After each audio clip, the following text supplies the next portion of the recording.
Well, Maine has the most coastline of any state in the U.S., and with that, a vast variety of animals call our state home. One of them, the iconic blue mussel. But over the past decades, they've been seen less and less. News Center Maine's Drew Peters caught up with some researchers today. They're searching around former mussel bed hotspots around the state. They're looking for clues on why the mussels have left and where they might have gone. Muddy step after muddy step. If you stop, it's when it really gets you. Katie Lankowitz trudges further away from shore. We're looking in spots that we don't normally get to see because they're covered by the tides. A search for a creature that used to gather in the thousands along Harpswell and other parts of Maine's rocky coast. In areas that have stuff for them to attach to, like these rocky ledges up here that have a lot of seaweed cover. Fast forward to today, though.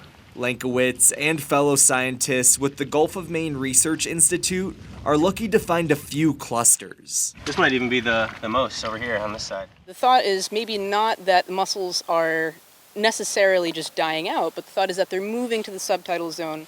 Movement, they say, is being spurred by two things.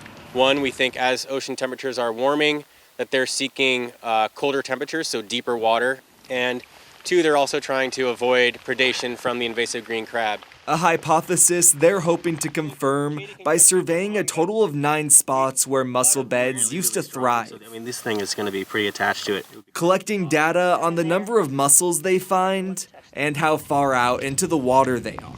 We would really like to get to the bottom of what's going on, and maybe that will help us to protect some really critical habitats for organisms like mussels.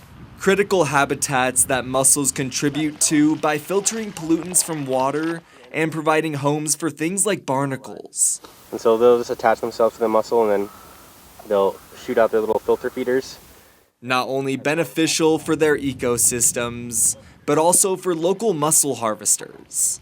Leaders with the Maine Aquaculture Association writing in part, they provide the genetic diversity and sustainable seed that form the basis of our farms. In order to protect them and study them, we need to know where they are. And in order for aquaculture farms to work, they need to know where they are.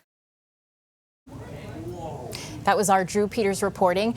And GMRI scientists are also encouraging residents who live near mudflats to do their own surveying for mussels during low tide.